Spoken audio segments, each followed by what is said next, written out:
They crossed a line no one dares to cross. The Crestview Meadows Homeowners Association kidnapped my kids, claiming my family violated their untouchable rules because our house didn't fit the neighborhood's aesthetic. They thought I was just another scared dad, easy to intimidate. Little did they know I'm a state judge with 20 years of experience, and now they're about to learn what happens when you mess with the wrong person. Subscribe to my channel if you love mind-blowing revenge stories, because this one is epic. It all started on a quiet morning, one of those that tricks you with a promise of peace. The sun streamed through the kitchen window, casting golden stripes across the wooden table where my coffee still steamed in my favorite mug, the one with "World's Best Lawyer" scrawled in crooked letters. A Father's Day gift from Emma. Across the table, Lucas, my 14-year-old son, with his messy hair and headphones dangling around his neck, had 11-year-old Emma in stitches, doing an over-the-top impression of their grandma attempting to dance. At last, Christmas. "Bet Grandma's gonna want a chocolate cake with edible glitter for this party," Emma said, her eyes sparkling with excitement as she scribbled ideas in a notebook covered in unicorn stickers. I smiled, half distracted, flipping through notes for an important case. A divorce proceeding that promised to be a courtroom war. It was just another ordinary, chaotic, happy day in our Crestview Meadows home until I saw the envelope. There it was, in the rusty metal mailbox I'd been promising to fix since last summer. A blue rectangle standing out among pizza flyers and utility bills. The golden seal of the Crestview Meadows Homeowners Association gleamed like a warning. I rolled my eyes, already bracing for another ridiculous complaint. For the past 2 years, the HOA had made our house their personal vendetta. The grass was 3 centimeters too tall for their aesthetic standard. The navy blue front door was disturbingly vibrant. Even Lucas's skateboard, forgotten, for in the driveway, had earned us a $50 fine. But I paid, ignored or responded with polite letters because, well, it was easier than fighting Diane, the HOA president, and her legion of gossipy neighbors. I grabbed the envelope and headed back to the kitchen, tearing it open with my finger. The kids were still laughing, now debating whether Grandma would prefer a DJ or an 80s cover band for her party. I unfolded the letter, expecting more bureaucratic nonsense, but the words on the page hit my chest like a punch. Notice of non-compliance. Your residence violates community standards. Unauthorized minors must be relocated within 72 hours, or you will face disciplinary action. I read it again, as if the letters might rearrange into something less insane. My vision darkened at the edges, and the sound of Lucas and Emma's laughter grew muffled like I was underwater. My hand shook, crumpling the paper's edge. Relocated, my kids, over the neighborhood's aesthetic? This wasn't just another petty fine or stupid rule. It was a threat. Madness dressed up in formal language, stamped with the HOA's official seal. I looked at Lucas and Emma, still oblivious, planning Grandma's party with the innocence only kids have. Lucas was tossing toast crumbs at his sister, who swatted back playfully. They were the heart of this house, the reason for every fight, every late night, every battle I faced as a lawyer and single dad. And now someone, some bureaucrat with a control fetish, thought they could rip them away from me with a piece of paper. The coffee in my mug went cold. The sunlight felt less warm. And for the first time in a long time, I felt a kind of anger that words couldn't contain. A cold, sharp rage that demanded answers. Who signed this letter? Who had the audacity to write unauthorized minors as if my kids were trespassers? And what in God's name was Crestview Meadows hiding to stoop to this? I didn't know yet, but that blue envelope wasn't just a threat. It was the start of a war. I grabbed the phone with trembling fingers, the crumpled notice still clutched in my other hand. My first call was to Claire Donovan, my college friend and one of the sharpest lawyers I know. As the phone rang, I paced the kitchen. The smell of cold coffee mixing with the sweet aroma of the toast Emma had burned that morning. Claire answered on the third ring, her voice steady and calm, as if she could diffuse any crisis with a single sentence. "Michael, breathe. Tell me everything." I spilled the story, the blue envelope, the threat against Lucas and Emma, the insanity of unauthorized minors. I snapped a photo of the letter and sent it to her, And Claire, with that seen-it-all tone, said, "This is an empty threat, Michael. Your house is on a lot exempt from the HOA's stricter rules. Remember the purchase contract? You showed it to me when you moved in. They're bluffing to scare you." I closed my eyes, trying to cling to her logic. Claire was right. When I bought the house 3 years ago, the realtor had made a point of highlighting that our lot, one of the last from Crestview Meadows' original phase, was free from the HOA's more draconian rules. That's why I could have a navy blue door and a fence that didn't match the neighbor's aesthetic standard. I rushed to my office, dug out the purchase paperwork and scanned it all to Claire. "I'll draft a formal cease and desist letter tonight," she promised. "No one's touching your kids. This is just Diane and her committee flexing muscles they don't have." For a moment I believed it would be simple. A well-worded letter, a reminder of the exemptions, and Diane, the HOA president with her fake smile and obsession with perfectly trimmed lawns, would back off. I underestimated Crestview Meadows. I underestimated the depth of the madness running behind the perfect curtains and manicured shrubs of that neighborhood. The next day, I returned from court exhausted, the echo of a judge's gavel still in my head. The divorce case I was defending had been a marathon of accusations and tears, but my mind was on my kids. I wanted to get home, hear Lucas complain about math homework, and let Emma drag me to approve her sketches for Grandma's party invitations. I pulled into the driveway, noticing Lucas's skateboard wasn't tossed in its usual corner. Odd, but it didn't set off any alarms.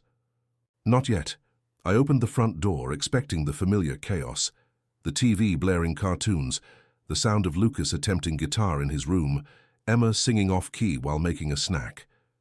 But there was only silence, a heavy silence, like the house was holding its breath. "Lucas! Emma!" I shouted, tossing my keys onto the entryway table. Nothing. The hallway seemed longer as I ran, flinging open doors. Lucas's room was untouched, his bed unmade, his phone charger dangling from the outlet. Emma's, with her cat posters and fairy lights, felt frozen in time, her unicorn notebook open on the desk. My chest tightened, the air growing thin. I raced back to the living room, shouting their names again, my voice cracking. The kitchen was empty, Emma's plate of cookies still untouched on the counter. Then my phone buzzed in my pocket, a sound that sliced through the silence like a knife. It was a text from an unknown number, no name, no face. "Your children are safe. Cooperate with Crestview Meadows, or you won't see them again." My heart stopped. The world spun and the phone nearly slipped from my hand. I read the message again, the words burning into the screen. Safe? Cooperate? This wasn't a petty fine or a complaint about grass height. It was kidnapping, blackmail. Crestview Meadows, or whoever was behind this, had crossed a line I didn't even know existed. My hand was still shaking as I dialed 911, the phone nearly slipping from my sweaty fingers. The anonymous text: "Your children are safe. Cooperate with Crestview Meadows," seared into my vision, each word a blow. "My kids have been kidnapped," I told the dispatcher, my voice cracking between rage and fear. I tried to sound steady like the state judge who faced packed courtrooms every day, but there, in my living room, I was just a desperate father. "Please come quickly. 2 kids, Lucas and Emma, 14 and 11 years old." The dispatcher asked routine questions, but I barely heard, my eyes locked on Emma's unicorn notebook, open on the coffee table, with a half-finished drawing of a birthday cake. The sirens sliced through the neighborhood's silence within minutes. Crestview Meadows, with its pristine houses and lawns trimmed as if with a ruler, had never felt so out of place as it did then, with police cars flashing red and blue lights in my driveway. 3 officers entered, one of them, a woman with a stern expression, leading the team. "Judge Harper, right?" she asked, already knowing who I was. My reputation in the state courthouse preceded me. Michael Harper, the guy who sent drug traffickers to prison and exposed corruption schemes without blinking. "Any enemies, sir? Anyone who might want to target a judge?" I ran a hand over my face, the weight of her question hitting me hard. Enemies? Of course I had them. Every sentence I signed created a new one. I thought of Javier Morales, the cartel boss I'd sworn to put behind bars, whose lawyers tried to intimidate me last winter. Or the corrupt councilman who lost everything after I exposed his bribes in a case. But kidnapping my kids, that was personal, cowardly. None of them would have the stomach for something like this. No, I replied, my voice steady now. This isn't a score being settled. It's the HOA, Crestview Meadows. The officers exchanged glances as if I'd just said aliens had invaded the neighborhood. I explained everything. The blue envelope, the absurd notice about unauthorized minors, the text message on my phone. I showed them the photo of the letter I'd sent to Claire, my lawyer friend, and the house purchase contract, which proved our exemption from the HOA's rules. The lead officer, Sergeant Torres, furrowed her brow as she took notes. An HOA doing this? That's unusual. She sent her team to search the house, looking for clues, footprints, anything.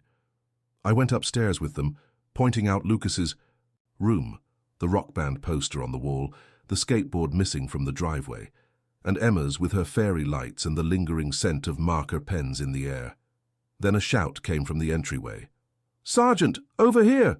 A younger officer, his face pale, held a note that had been taped to the inside of the front door. I hadn't even noticed it when I came in, blinded by panic. He handed the paper to Torres, and I stepped closer, my heart racing. The golden Crestview Meadows logo gleamed at the top, the same seal that marked every petty fine about my lawn's height or my fence's color, but the words below were a nightmare. Your unauthorized minors have been relocated to ensure compliance. Contact the board to resolve. My rage erupted, a heat that surged from my chest to my throat. I crumpled the note in my hand, the paper, tearing at the edges. Relocated, I growled, my voice so loud the officers turned. They kidnapped my kids and call it compliance? Sergeant Torres placed a hand on my shoulder, trying to calm me, but I shook her off. You don't understand. I spend my days judging criminals, murderers, traffickers, thieves. But this, I pointed at the note. This is vile. It's a neighborhood HOA, for God's sake, not the mafia. The police didn't waste time. Sergeant Torres organized an immediate search, splitting her team into groups to sweep Crestview. Meadows like a swarm. We'll start with the board members, she said, her voice sharp as she handed out addresses. I followed at her side, the crumpled miners relocated note burning in my pocket. Every step I took on the neighborhood's pristine streets, with their polished sidewalks and shrubs trimmed like sculptures, felt like an insult. This place, which sold the illusion of perfection, had stolen my kids. Lucas with his sarcastic wit and noisy skateboard, Emma with her unicorn drawings and laugh that lit up the house. They were out there somewhere, and I wouldn't stop until I brought them back. We knocked on the board members' doors one by one. First, Mr. Callahan, the HOA treasurer, a middle-aged man whose gold-rimmed glasses trembled on his nose. Kidnapping? That's absurd, he stammered, clutching the door half open. But his eyes darted away from mine, fixing on the floor. Then Mrs. Patel, the board secretary, who greeted us with a forced smile and vague answers. I don't know anything, Judge Harper. Maybe it's a misunderstanding. Every house, every conversation was a facade. They knew something. The nervous glances, restless hands, and silences that stretched too long gave them away. Crestview Meadows wasn't just a neighborhood. It was a conspiracy disguised as perfect lawns. As we crossed the street to the next house, a low voice called out, "Judge Harper!" It was Mrs. Jenkins, my retired neighbor, a white-haired woman who always showed up with blueberry muffins for Lucas and Emma, even when they forgot to say thank you. She stood on her porch, gripping her watering can so tightly her knuckles were white. She glanced around as if afraid of being seen and pulled me aside. "I saw something strange this morning," she whispered, her breath smelling of chamomile tea. "A gray car, no plates, picked up Lucas and Emma at the school exit. They headed to the HOA clubhouse. They didn't look hurt, but they seemed confused, like they didn't understand what was happening." My pulse skyrocketed, blood pounding in my ears. The clubhouse, that pretentious building in the center of the neighborhood, with its white columns and mirrored windows, where Diane ran her community standards meetings like a queen ruling a kingdom. "Thank you, Mrs. Jenkins," I said, squeezing her shoulder in gratitude. I turned to Torres, who was already at my side, having overheard everything. "To the clubhouse now." We piled into the squad cars, sirens off to avoid alerting anyone there. As we sped through the neighborhood's winding streets, my mind raced faster than the car. As a state judge, I knew exactly what this meant. Kidnapping, a federal crime punishable by years in prison. Crestview Meadows, with its petty rules about lawn height and fence colors, thought it was above the law, that it could relocate my kids like misplaced furniture. The anger I'd felt when I read the blue envelope, found the house empty, and saw that note on the door now crystallized into something more dangerous. Determination. I spent my days in court judging criminals, traffickers, corrupt officials, murderers. But this was personal, and they were about to learn that messing with a judge's family was the worst mistake they could make. The clubhouse loomed before us like a monument to Crestview Meadows' arrogance. Its white columns gleamed under the exterior lights, and the mirrored windows reflected the purple twilight sky, concealing what lay inside. To the board, that building was more than a meeting place. It was a castle where they reigned with their absurd rules and golden seal. I parked behind Sergeant Torres's squad car, my heart hammering in my chest. The miners relocated. Note was still in my pocket, each word a stab. Lucas and Emma were inside, or at least that's what Mrs. Jenkins had seen. I wasn't waiting another second. I stormed in like a hurricane, the glass door slamming against the wall with a crash. That echoed through the lobby. The officers, led by Torres, followed close behind, their heavy boots resounding on the polished marble floor. The clubhouse's interior was as pretentious as its exterior. Crystal chandeliers hung from the ceiling, generic landscape paintings adorned the walls, and the air smelled of expensive lemon polish, as if even the oxygen was curated to meet community standards. In the center of the room, seated in a black leather chair that looked like a throne, was Pamela Reed, the president of the Crestview Meadows Homeowners Association. Pamela was a figure I recognized from mandatory neighborhood meetings, a middle-aged woman with perfectly styled blonde hair and a wardrobe that screamed money. Her gold-rimmed glasses glinted under the light, and an arrogant smile curled her lips as if my arrival were a minor interruption in her schedule. "Judge Harper, what a surprise," she said, her voice syrupy, adjusting her glasses with a slow, almost theatrical gesture. "And bringing armed company? Is that really necessary?" I stormed up to the mahogany desk where she sat, the crumpled note in my hand. I slammed the paper onto the surface so hard a penholder rattled. "Where are my kids?" I growled, my voice trembling with a rage I could barely contain. My eyes locked onto hers, searching for any sign of weakness. Lucas, with his skateboard and sharp wit. Emma, with her drawings and laugh that made everything worthwhile. They were my life, and this woman had ripped them away from me like they were some minor infraction. Pamela didn't flinch. Her smile widened, as if she relished my fury. "Your miners were violating our community standards," she said calmly, as if discussing the weather. "They've been taken to a secure location until you comply with our guidelines." She folded her hands on the desk, her red nails gleaming like fresh blood. "It's a matter of order, Judge. You of all people should understand the importance of rules." The officers behind me stood silent, the air thick with disbelief. Sergeant Torres stepped forward, her badge glinting under the chandeliers. "Light." "This is kidnapping," she said, her voice firm, cutting through the air like a blade. "A federal crime, Ms. Reed. Where are the children?" "Now." The officer beside her, a young man with his hand near his holster, looked equally stunned, his eyes wide as he processed the audacity of the woman before us. Pamela laughed, a short, dry sound that echoed through the room like a slap. "Kidnapping? What a dramatic term," she said, tilting her head. "It's merely a disciplinary measure. Crestview Meadows has rules and all residents agree to follow them. Your children were out of compliance. We're simply correcting that." She gestured to the room around her, as if the clubhouse itself justified her actions. "You signed the contract, Judge. You know how this works." My patience, already hanging by a thread, snapped. I took a step closer, so close I could see the reflection of my furious face in her glasses lenses.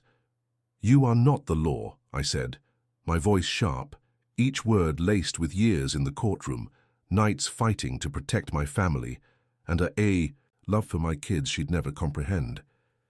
"You and your lawn-obsessed board can hide behind stupid rules, but this ends now. Where are my kids?"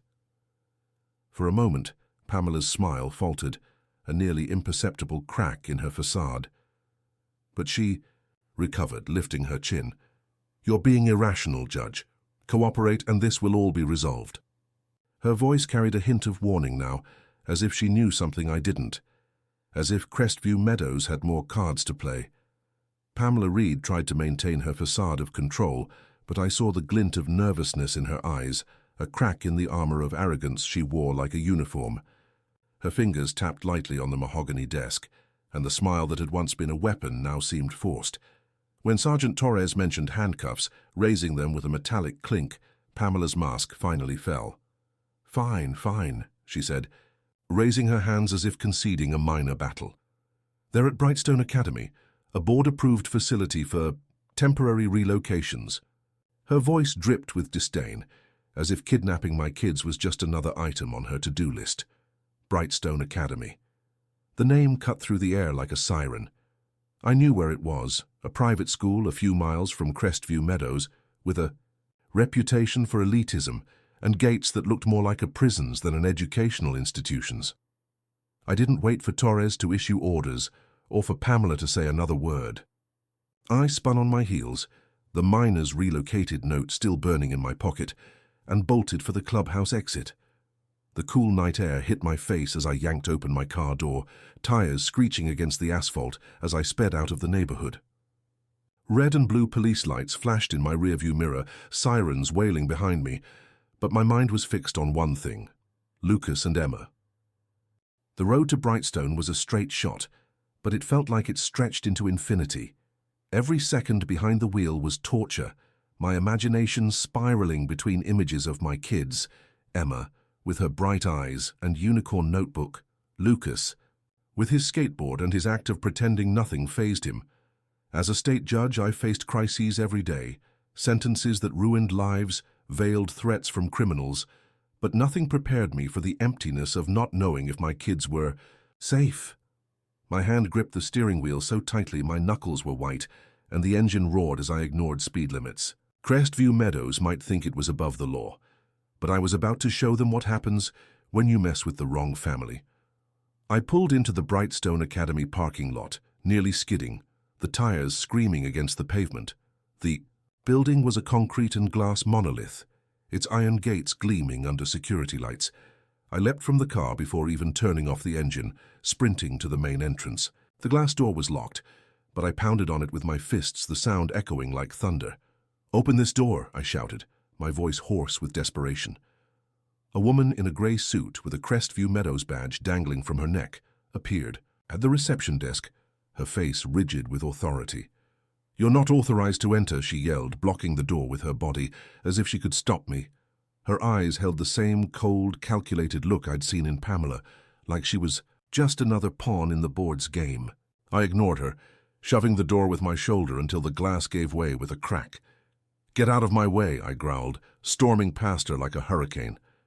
The reception area was sterile, with white walls and a disinfectant smell that stung my nose, but I didn't stop to take it in. I ran down the hallway, following an instinct screaming that my kids were close. Then I saw a room at the end of the corridor, the door slightly ajar, soft light spilling out. I shoved it open with force, and there they were. Lucas and Emma, seated in plastic chairs in a room that looked more like an interrogation cell than a school. Emma was curled up, her knees to her chest, her eyes red from crying. Lucas, beside her, tried to keep his tough guy posture, but his face crumbled when he saw me. "Dad!" Emma cried, leaping up and running into my arms. Her hug was so tight it nearly knocked me over, her face buried in my chest, muffled sobs soaking my shirt. Lucas stood more slowly, but when he reached me, he hugged me with a strength I didn't know he had, relief evident in every tense muscle. "They said we had to leave because of the house," he muttered, his voice low, almost ashamed, as if trying to make sense of the madness that tore them from home. "They said it was temporary, but They didn't explain anything. His eyes, so much like mine, were filled with a mix of anger and fear.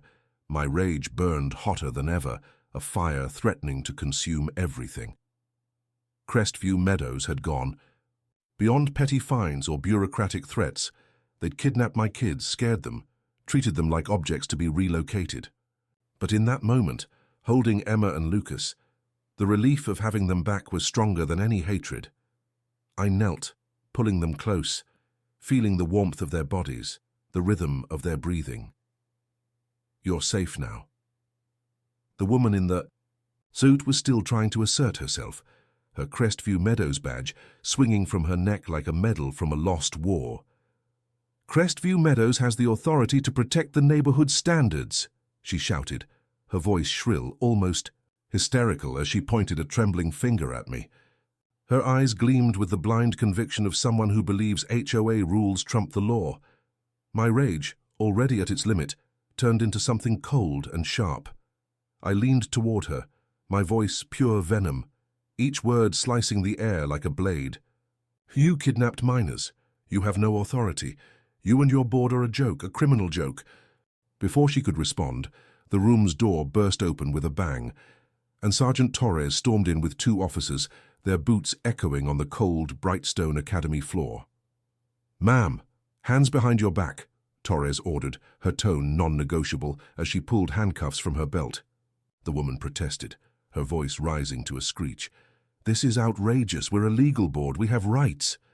Torres spun her around with efficiency, the cuffs clicking around her wrists. "You're criminals," I shot back, my voice echoing in the sterile room, laced with the authority of years in the courtroom and the fury of a father who'd nearly lost everything. I stepped between her and my kids, shielding Lucas and Emma like a human barrier. Emma was still trembling, clinging to my arm, while Lucas held his chin high, though his eyes betrayed the relief of being at my side. I guided my children out of the room, walking through white hallways that smelled of disinfectant and echoed with the muffled screams of the woman in the suit. Outside, the night air was cool, but heavy, as if it carried the weight of what had just happened. Police cars flashed red and blue lights in the parking lot, and Torres escorted us to my car. "Take them home, Judge Harper," she said, her voice softening for the first time.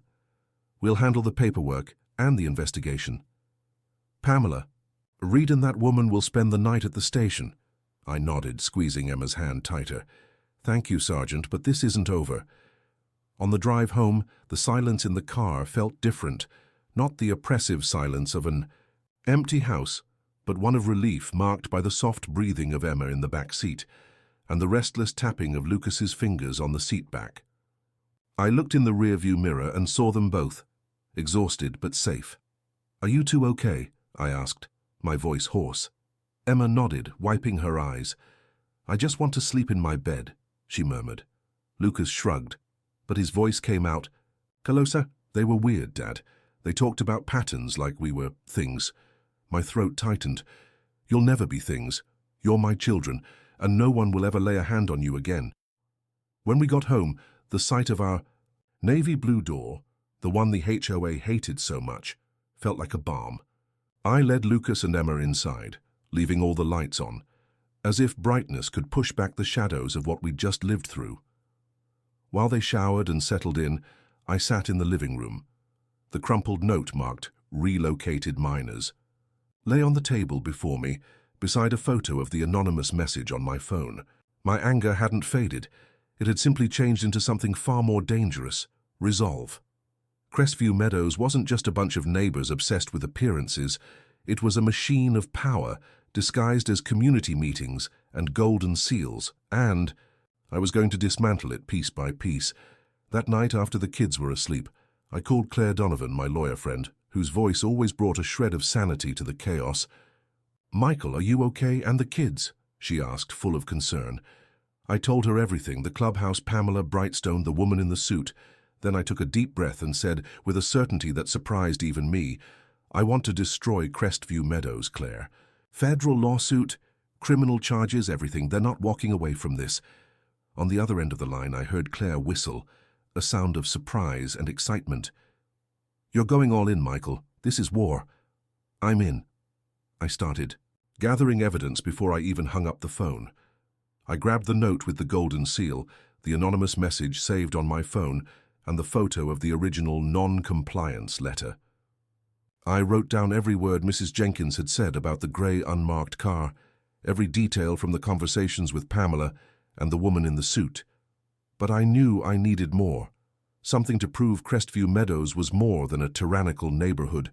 Counsel. As a state judge, I had contacts in the courthouse, people who could open doors others wouldn't dare touch.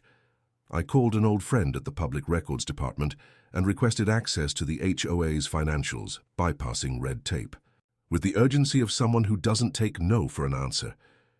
What I found just hours later was dynamite.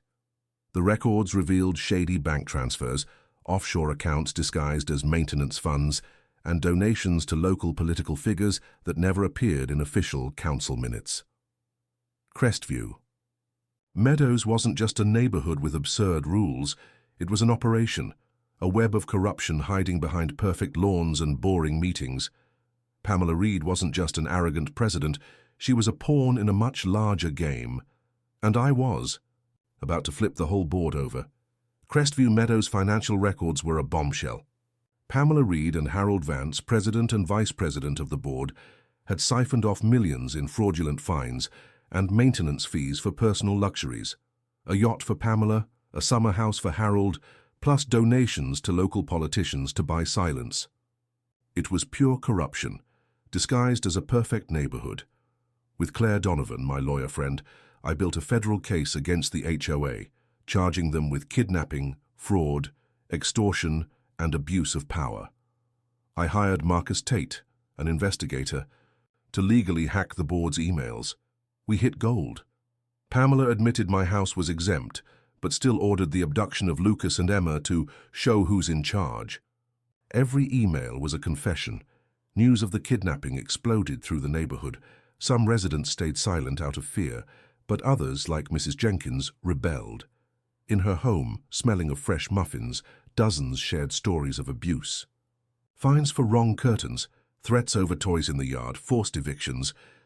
We're bringing them down, I promised. My anger now a focus strategy. Pamela tried a ridiculous deal to return my children, already with me, and cancel the fines if I dropped the case. You think this ends with a handshake? I replied, coldly laughing. See you in court. The press picked up the story with headlines like, HOA kidnaps judge's children. On Twitter, how Crestview criminals went viral, with memes mocking Pamela's yacht and Harold's house. The neighborhood became a national joke. With solid evidence, community support, and public opinion on our side, Crestview Meadows was cornered. As both a judge and a father, I would make sure Pamela and her board fell hard.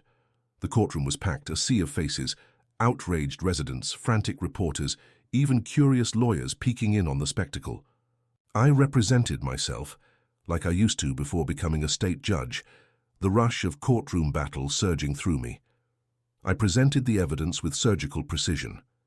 The relocated miner's note, Pamela's emails ordering the kidnapping, financial records exposing millions funneled into yachts and vacation homes. Pamela's defense attorney, clad in an expensive suit, claimed the board acted to protect the community, but I dismantled his arguments with facts, each word sharp as a blade. The turning point came when I projected one of Pamela's messages. On the screen, Judge Harper needs to learn to obey, take the children. A gasp rippled through the courtroom. The judge, my colleague Raymond Cole, who loathes abuses of power, turned red with fury. Ms. Reed, he said, voice like thunder, you kidnapped minors thinking you were above the law. You are not. Pamela, sitting at the defense table, tried to hold on to her arrogant smile, but her eyes betrayed her, full of panic. The verdict was devastating. Crestview Meadows was ordered to pay $2.5 million in damages. The board was dissolved, and Pamela and Harold faced criminal charges. Pamela received 12 years for kidnapping and fraud. Harold got 7. Their homes were auctioned off to cover fines, and I bought Pamela's, renting it out to a family that hated HOAs. A symbolic middle finger, but I wanted more than justice. I used part of the settlement to buy the clubhouse, Pamela's throne, and transformed it into a community park. Where oppressive meetings once took place, There were now playgrounds, basketball courts, and a garden where Lucas, Emma, and other children ran freely, without fear of fines. I named it Freedom Garden, a reminder of what we had achieved. The fall of Crestview Meadows dominated the news. Headlines screamed, "Criminal HOA collapses," and Crestview criminals went viral on Twitter, with memes of Pamela in handcuffs and Harold crying in prison. I was invited to speak on a national podcast about HOA abuse. My story inspired lawsuits against tyrannical HOAs across the state. At home, with Lucas and Emma laughing in the living room, the navy blue door gleaming in the sunlight, I felt we'd done more than win. We'd changed the game. The board made one last dirty move. Anonymous flyers appeared in mailboxes accusing me of abusing the justice system and destroying neighborhood harmony. But Crestview Meadows no longer held any power. The residents, now free, tossed the papers in the trash and organized a party in Freedom Garden, the old clubhouse now a park. Tables full of homemade cakes, children playing on the playground, music echoing. This was the celebration of a community that no longer bowed down. Mrs. Jenkins, with a wide smile, brought her famous muffins, while neighbors raised their glasses, to the downfall of the board. Lucas and Emma, still shaken from the kidnapping, began to heal. Emma, her spark returning, started an art club in the park, painting unicorn murals on the pavilion walls.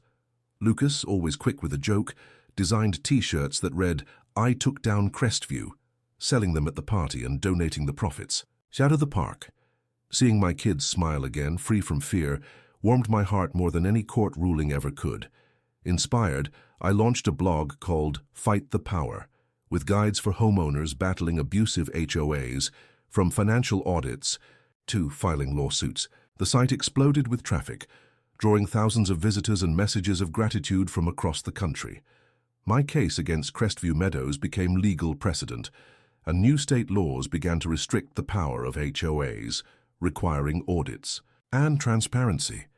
I was invited to legislative hearings, working with lawmakers to reform HOA laws nationwide, ensuring that no board would ever kidnap children or extort residents again. Pamela Reed? The last anyone heard, she was still in prison. Her expensive suits replaced by an orange jumpsuit. Her arrogance silenced. Harold Vance lost everything: home, savings, reputation. A broken man who underestimated the resolve of a father. They thought they could break me, kidnap Lucas and Emma, and walk away unscathed. They forgot who I was. Michael Harper, state judge, a man who spent a lifetime facing down criminals and winning. Today I sit on the porch, hot coffee in hand, watching Lucas and Emma play in the yard, the navy blue door shining in the sunlight. Crestview Meadows is history, its absurd rules buried with the old board. I rebuilt our peace and the neighborhood breathes freedom. But my fight isn't over. With each reformed law, each blog post, I keep battling tyrannies disguised as community standards. No one will live in fear again, not on my watch. This story isn't just about Lucas, Emma, or the fall of Crestview Meadows. It's about power, who holds it, who abuses it, and what happens when you push back. For years, HOAs like this one terrorized families, using petty fines and threats to control lives as if they owned the very air we breathe. But I proved they're not untouchable. With knowledge of the law and the courage to act, you can take them down. Crestview Meadows was my battlefield, but it won't be the last. My blog, Fight the Power, became a beacon for those fighting back against abusive HOAs. I partnered with volunteer attorneys, offering legal templates, step-by-step guides, and contacts for homeowners in other neighborhoods. The site now has tens of thousands of visits, filled with stories of families who, inspired by my case, stood up to tyrannical boards and won. I receive messages daily of gratitude, of hope, of people reclaiming control. If you're battling a homeowners association, go to the blog. Everything you need to protect your freedom is there. Sometimes, former members of Crestview Meadows email me, begging for mercy, swearing they were just following orders. I delete each one without finishing it. Pamela Reed, Harold Vance, and their cronies chose to kidnap my children, intimidate neighbors, and embezzle millions. Now they live with the consequences, Pamela in an orange jumpsuit, Harold a man with wanties. Nothing, their reputations in shambles. They thought they could break me. They underestimated a judge who spent his life facing down criminals. They underestimated a father. Today my neighborhood is something else entirely. Freedom Garden, once Pamela's oppressive clubhouse, is alive with joy. Children laugh on the playground, families picnic, neighbors talk without fear of fines. Emma paints vibrant murals on the pavilion walls, leading her art club with a smile that's erased the shadows of the past. Lucas sells his I Took Down Crestview shirts, laughing as he donates the profits to maintain the garden. The neighborhood breathes peace, the navy blue door of our home shining like a trophy. Crestview Meadows tried to destroy me, but I destroyed them first. My victory became law. New state rules now limit HOA powers, and I'm working with lawmakers on national reforms. As I watch my children play in the backyard, I know no homeowners association will ever dare mess with me again. Because I'm not just Michael Harper, state judge, I'm a father, and no one touches my family.